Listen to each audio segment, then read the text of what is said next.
Distinguished seekers of imperial wisdom, gather around, for today we plunge into the depths of the young and naive Tao species.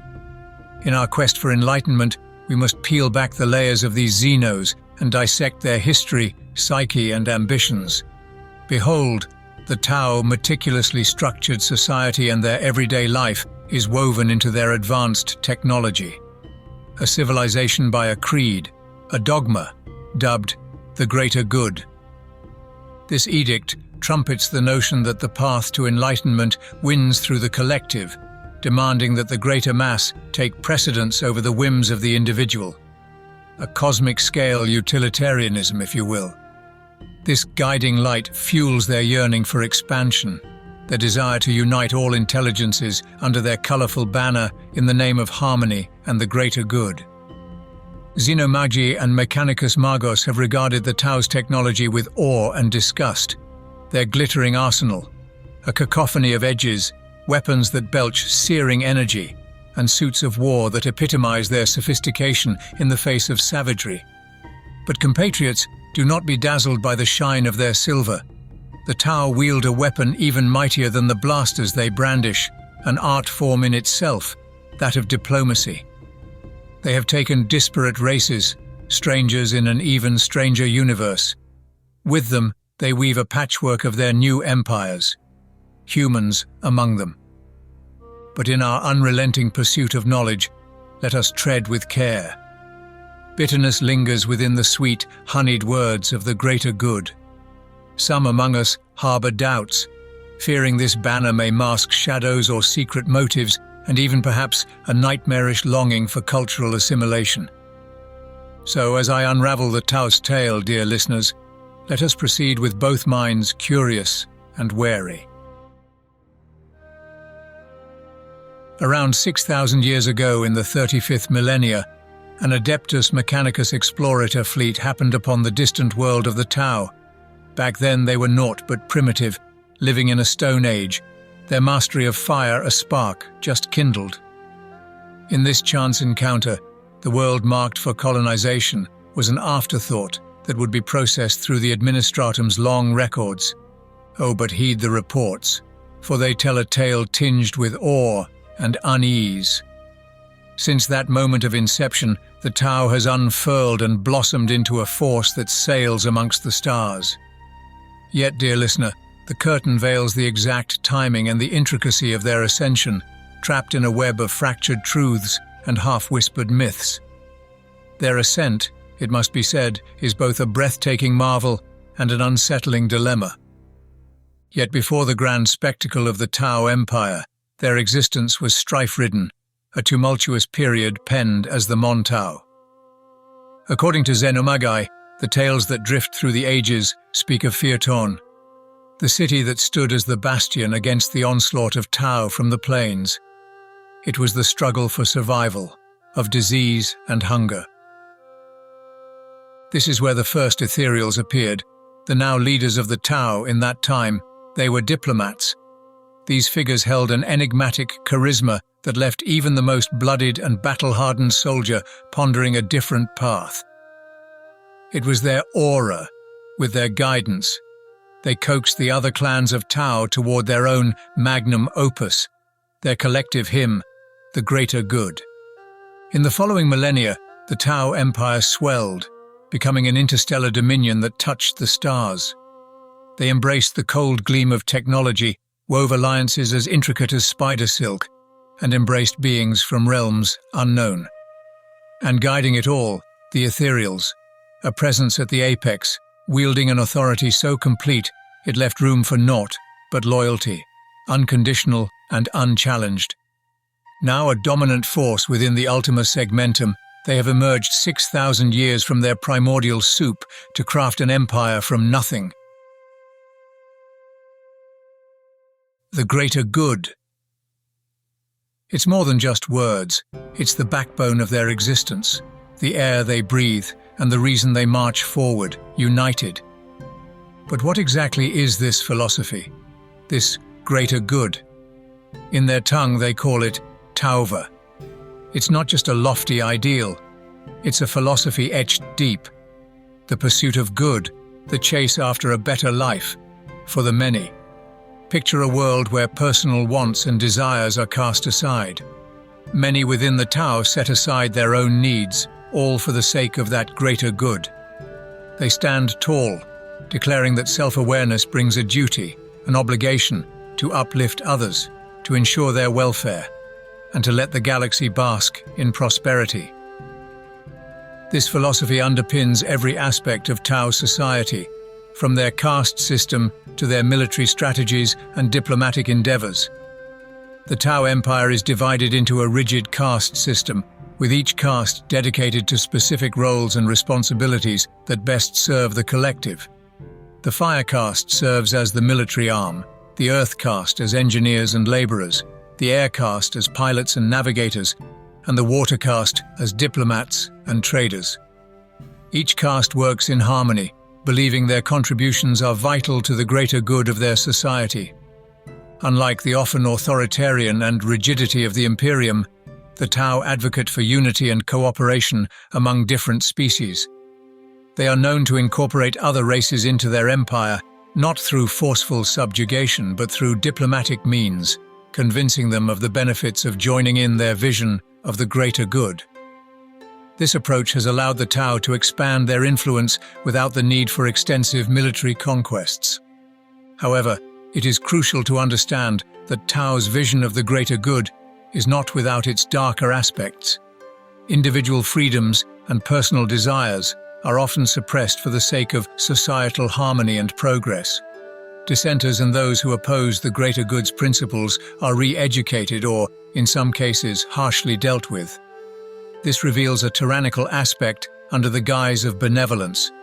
The greater good serves as the moral foundation and the driving force behind the Tao's rapid expansion across the stars.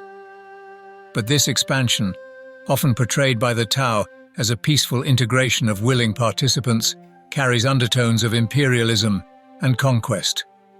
The philosophy of the greater good justifies Tao's expansionist agenda by positing a simple premise: that life under the Taover is objectively better than any alternative. Under this guise, the Tao Empire extends its reach, absorbing world after world into its fold.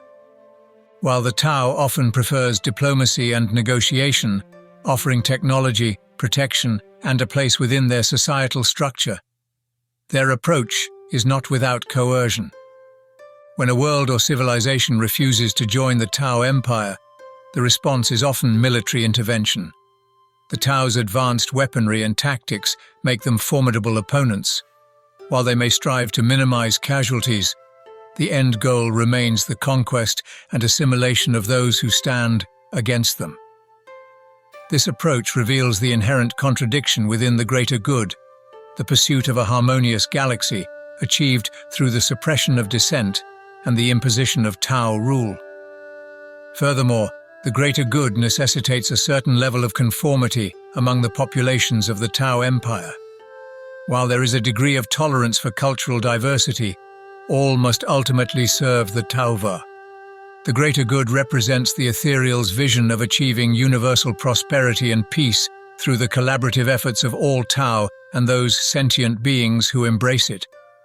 This philosophy necessitates that all residents of the Tao Empire, with the exception of the ethereal caste, set aside their ambition in favor of contributing in their unique ways.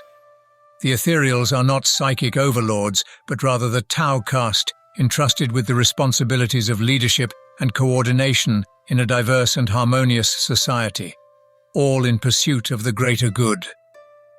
This commitment stands in stark contrast to the High Lords of Terror, who are often seen as self-serving and focused solely on their personal interests and petty conflicts, neglecting the welfare of ordinary imperial citizens and leaving them to endure hardships.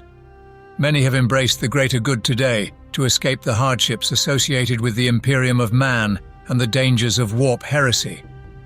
It offers an inclusive society that values equality, cooperation, and unity for the betterment of all. At the heart of the Tao Empire are, of course, the Tao themselves. This race, relatively new to the galactic stage, is characterized by their blue-grey skin, and a distinctive facial structure, marked by a lack of a nose and a wide, lipless mouth.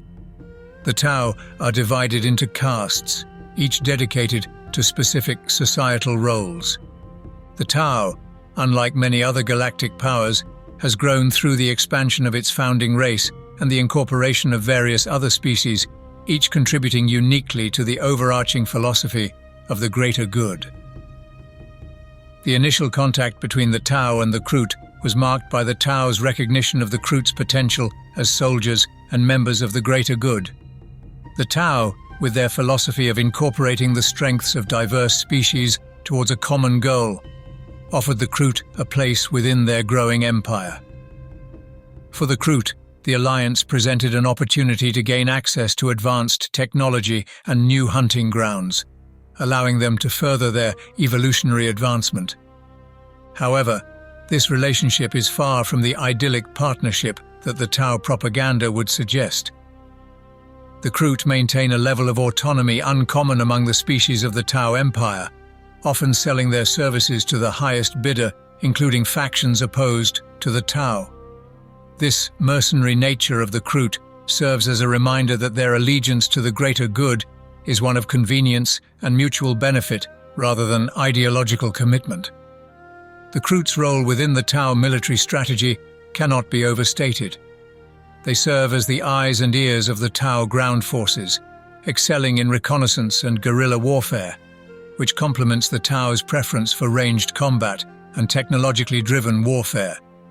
Their adaptability and resourcefulness make them invaluable in the diverse theaters of war that the Tau encounter in their expansion. Yet the Alliance also exemplifies the Tau's pragmatic approach to the greater good. The Tau turn a blind eye to the Kroot's cannibalistic practices, recognizing that these practices are central to the Kroot's culture and evolutionary advantage.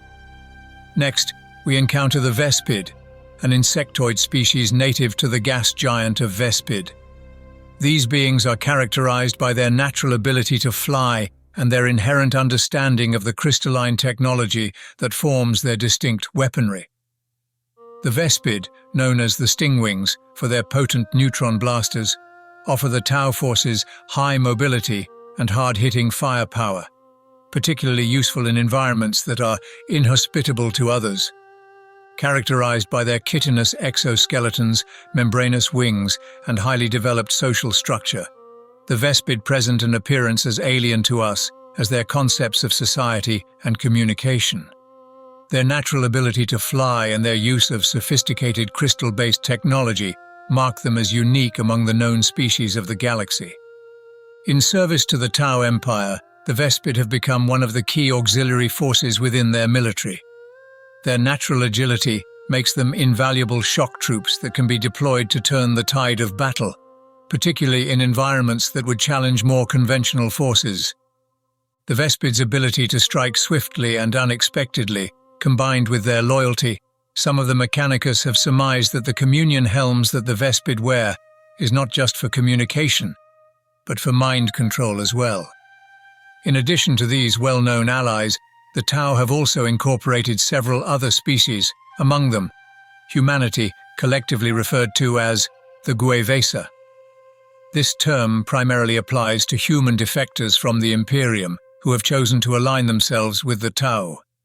These human auxiliaries provide the Tau with valuable insights into Imperial tactics and strategies, as well as additional manpower in their military campaigns.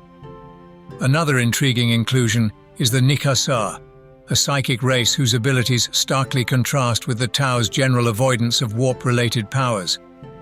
The Nikasar are primarily utilized for their astropathic abilities and their skill in navigating the vastness of space, offering a strategic advantage in the Tau's exploration and expansion endeavors. Central to Tau civilization is their societal structure. It divides their population into distinct groups, each dedicated to specific roles and responsibilities. Unlike the more meritocratic or chaotic systems seen across the Imperium and beyond, the Tau's castes are fixed from birth, determined by one's lineage rather than individual aptitude or choice. Central to this ethos is the caste system, which comprises 5 distinct castes, each named after elements of Tau Planet's natural world, and symbolizing the interdependence of all facets of Tau society. First, we have the Fire Caste, or Shahs, warriors born and bred. These are the Tau's soldiers, the protectors of their empire, trained from birth in the arts of warfare. Despite the Tau's reputation for technological prowess, the martial spirit of the Fire Caste has carved out their empire from the stars. These are the warriors of the Tau, embodying the principle of aggressive defense and expansion in the name of the greater good, or Tauva. Unlike the other castes, which contribute to the Empire's society through construction, diplomacy, or technology, the Fire Caste's role is singular and clear.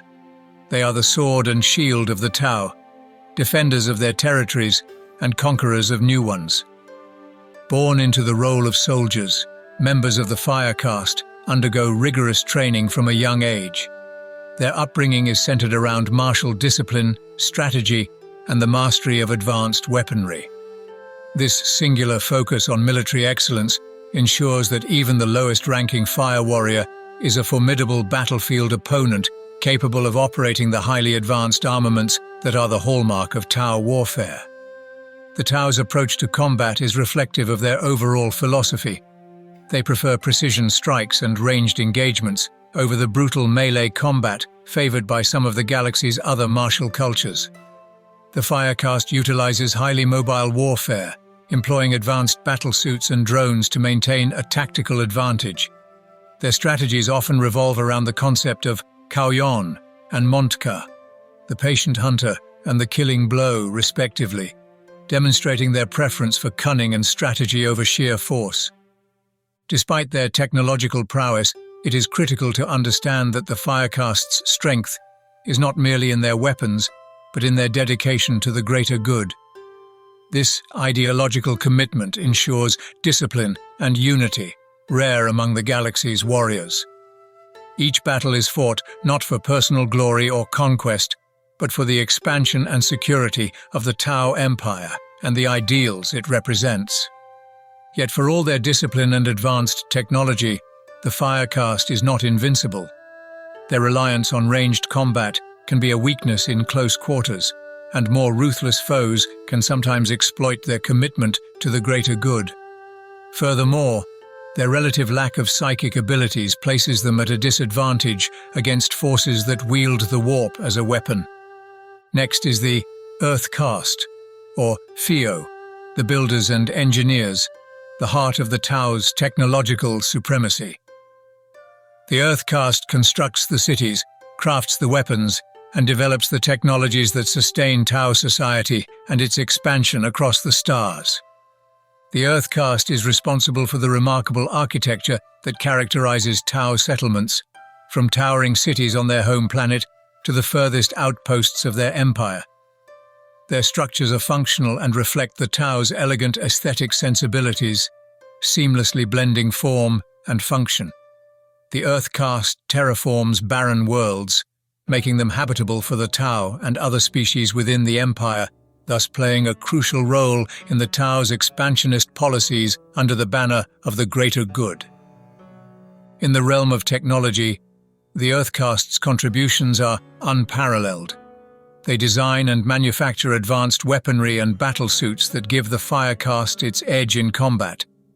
They developed the spacecraft that allowed the Tau to traverse the stars and the communication systems that connected the far-flung Empire. Their drones, which perform a variety of military, labor and surveillance functions, are a testament to the Earth Caste's innovation and are integral to the Tau way of warfare and society. Yet, the Earth Caste's role extends beyond mere construction and technology. They are also the scientists and researchers of the Tau Empire, constantly pushing the boundaries of knowledge. Their understanding of the material universe is unparalleled.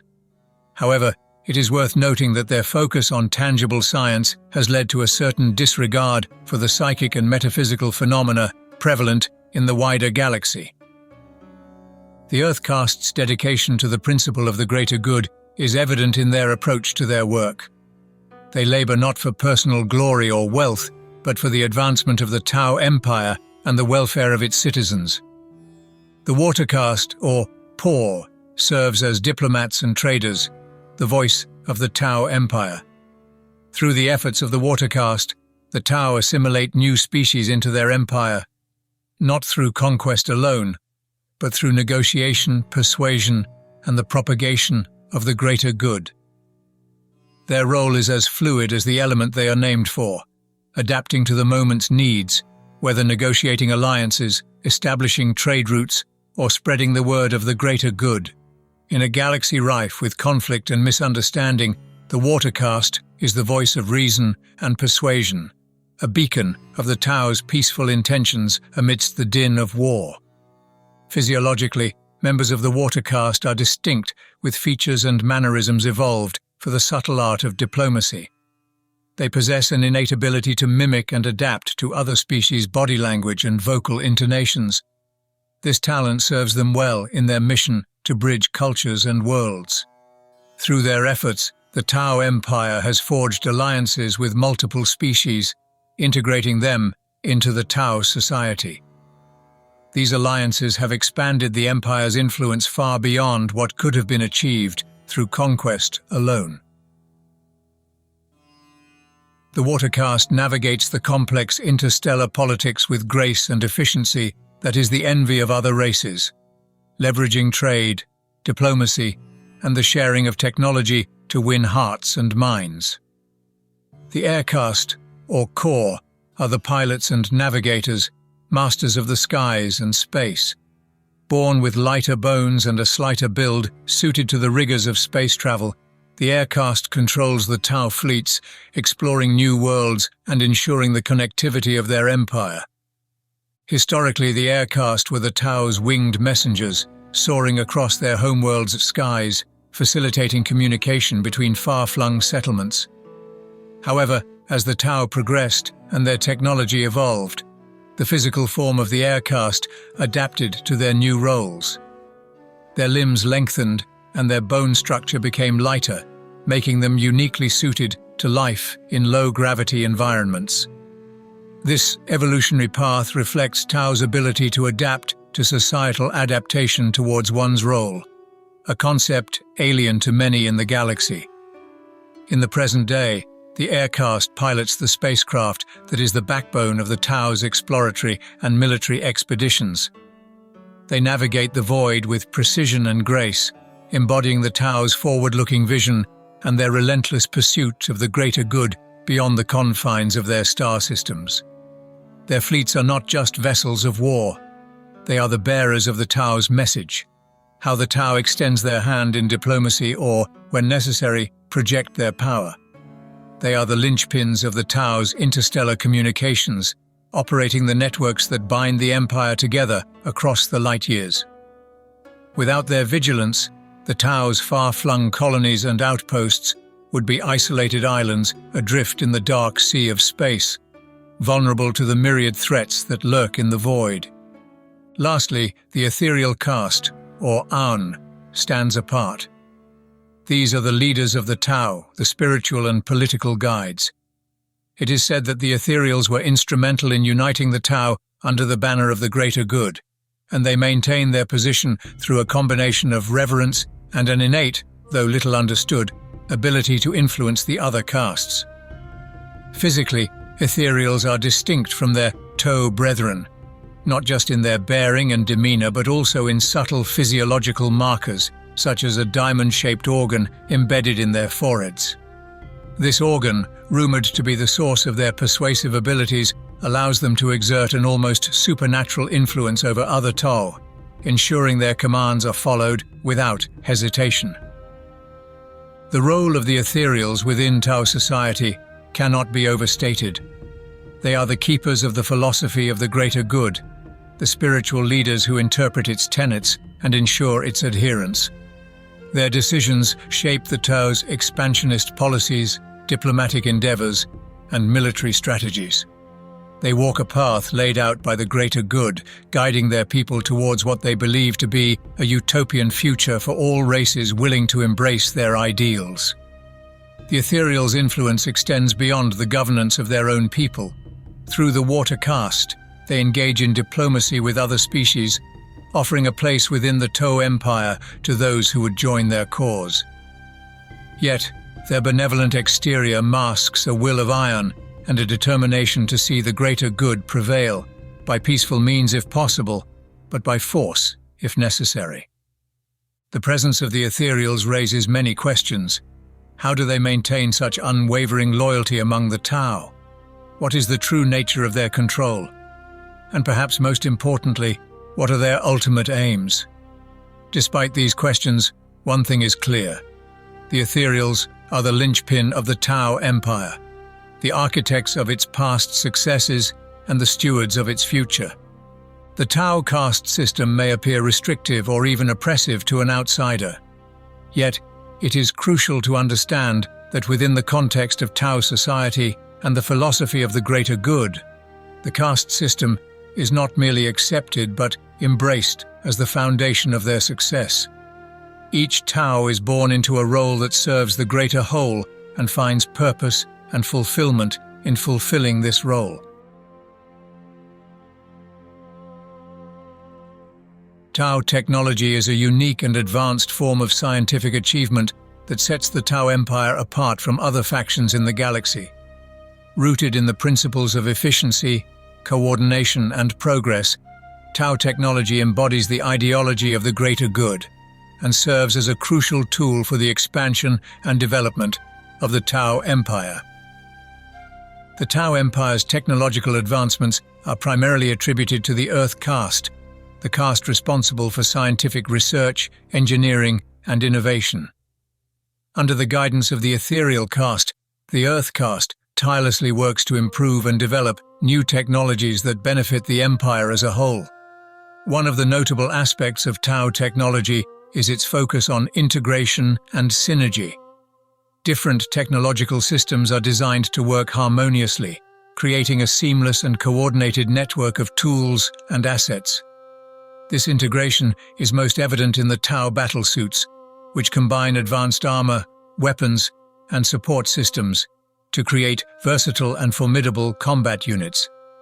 These battlesuits allow Tau warriors to engage enemies at various ranges and adapt to different battlefield conditions. The Tau are also known for their advanced energy-based weaponry. Pulse weapons, such as pulse rifles and pulse carbines, are the primary armaments of Tau infantry. These weapons utilize pulse induction technology to fire bursts of highly energized particles, delivering devastating firepower against their enemies. Pulse weaponry is favored for its efficiency, accuracy, and relatively low power consumption compared to conventional ballistic weapons. In addition to pulse weaponry, Tau forces utilize various other advanced technologies.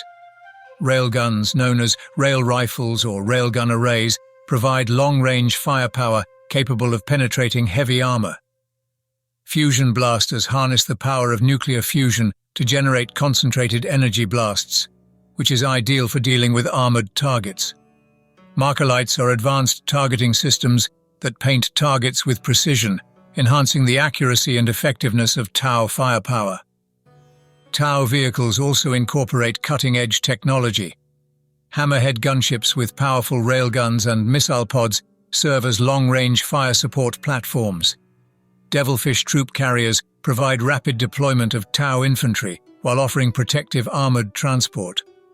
Broadside battlesuits, armed with heavy railguns and missile pods, are mobile artillery units capable of unleashing devastating firepower against enemy vehicles and structures. Another noteworthy aspect of Tau technology is its advanced communication and networking systems. This allows for real-time coordination and information sharing across the battlefield, enabling commanders to make informed decisions and maintain superior situational awareness. Although the Tau Empire's technological prowess is impressive, it is essential to note that they have acquired some of their advancements by integrating alien races into their empire. Notable examples include the Kroot, whose keen senses and close combat expertise complement Tau forces, and the Vespid, whose advanced crystal-based technology was highly sought by the Tau. However, despite their achievements, Tau technology has its limitations. It is primarily optimized for their own use, making it difficult for other factions to effectively utilize or replicate their technology. Additionally, their reliance on advanced systems and integration leaves them vulnerable to disruption or hacking by technologically adept adversaries. Tau battle tactics and the efficient coordination of their forces reflect the disciplined and calculated nature of the Tau Empire's military strategy. Driven by a focus on ranged combat and the utilization of advanced technology, Tau forces employ tactics that maximize their firepower while minimizing casualties and resource expenditure. One of the primary tenets of Tau battle tactics is the concept of combined arms warfare. Tau forces are organized into cohesive units known as cadres, which consist of different elements working together in a coordinated manner. These cadres typically include fire warriors, battlesuits, auxiliary infantry, and support units, such as drones and gunships. By combining the strengths of these various components, the Tau can adapt to different battlefield situations and engage the enemy from multiple angles. The Tau prefer to fight offensively, aiming to neutralize the enemy's capabilities and achieve decisive victories swiftly. Their approach involves carefully planned and coordinated assaults, often preceded by surveillance and intelligence gathering to identify the enemy's weaknesses. Tau commanders can direct their forces to deliver precise and overwhelming firepower by pinpointing vulnerable points in the enemy's defenses, aiming to eliminate critical targets or units in a single strike. This tactic, known as the Montcar or killing blow, seeks to disrupt the enemy's ability to mount an effective counterattack. In contrast to the Montcar, the Tau also employs the Kauyon or patient hunter tactic, which is essentially an ambush strategy. The Kauyon involves luring the enemy into a carefully prepared killing zone, where Tau forces have set up defensive positions and have the advantage of surprise. By enticing the enemy into a trap, the Tau can unleash a devastating assault using advanced infantry tactics, combined arms coordination, and quick attacks to overwhelm and annihilate the enemy. Ranged combat is a cornerstone of Tau's battle tactics. Tau forces heavily rely on their advanced pulse weaponry, railguns, and other energy-based armaments to engage the enemy from a distance. By maintaining a safe range, they can maximize the effectiveness of their firepower while minimizing the risk of close-quarters combat where they are at a disadvantage. The fire warriors, armed with pulse rifles and carbines, form the backbone of their infantry and provide suppressing fire while other cadre elements maneuver into position. To support their ranged combat approach, they make use of mobile and agile battle suits. These heavily armored suits, equipped with various weapons and support systems, allow Tau warriors to engage enemies at different ranges and adapt to changing battlefield conditions. Battlesuits such as crisis suits and stealth suits provide tactical flexibility, rapid response capabilities, and the ability to engage high-value targets. Tau battle tactics include non-Tau auxiliary forces like the Kroot and Vespid. The Kroot, known for their close combat expertise and keen senses, serve as melee support for the Tau forces, engaging enemy units in close quarters. With their advanced crystal-based technology, the Vespid complements Tau firepower and provides additional mobility and aerial support. Communication and coordination play a vital role in Tau battle tactics. They employ advanced networking systems such as marker lights and sophisticated command and control infrastructure to enhance their situational awareness and enable real-time information sharing. This allows commanders to make informed decisions, adjust their tactics on the fly, and maintain a cohesive and coordinated approach throughout the battle. The Imperium of Man, constantly vigilant against the threat of Xenos civilizations, recognize the Tau Empire as a potential danger to the stability of the Imperium and its dominion. The crusade was launched to bring the Tau under Imperial control or eliminate them as a threat. On several occasions, the Tau and Imperium have fought with victories and losses from both. These early engagements, particularly in the Damocles Gulf, provided valuable insights into the Tau military capabilities and tactics. It became apparent that the Tau possessed a disciplined and technologically advanced military force, led by their ethereal caste and supported by formidable battlesuits, superior ranged weaponry, and sophisticated systems. As the crusade progressed, the Imperial forces faced significant challenges. The Tau's rapid expansion and assimilation of conquered worlds in the Damocles region enabled them to establish strong defensive positions. The Imperium, burdened by the vastness of its territories and the ongoing conflicts on other fronts, struggled to mount a decisive and sustained offensive against the Tau. Despite the Tau's successes, the Damocles Gulf Crusade resulted in a partial victory for both sides. The Imperium, faced with other pressing threats and logistical challenges, needed help to commit the full might of its forces to the conflict. Conversely, the Tau consolidated their control over the Damocles Gulf region, establishing it as a core territory of their expanding empire. One of the notable engagements of the Crusade was the Taros campaign, which fought over control of the strategically crucial mineral-rich world of Taros. The campaign saw fierce fighting between the Tau and Imperial forces, including the Astra Militarum and Adeptus Astartes. Ultimately, the Tau emerged victorious, consolidating their hold on Taros and securing valuable resources for their empire. Of course, chief among all the other Xenos within our galaxy, the Tau most of all are willing to talk, and temporary alliances have been common. For example, thanks to the work of Commissar Kane and the Tau, the world of Gravelax would have succumbed to the foul taint of gene-stealer cults and, inevitably, the Tyranids. The grim reality of war often demands uncomfortable choices. While the Tau's Xenos nature and insidious greater good doctrine remain anathema to the core of the Imperium, their occasional utility against even greater threats cannot be ignored. In these grim theaters, amidst the howling void and the gnashing maw of the Hive, the 86th Deltic Dragons find their purpose. These scions stand shoulder to shoulder with the alien fire warriors. Though forbidden from discourse, a grudging respect flickers between them, forged in the shared crucible of battle.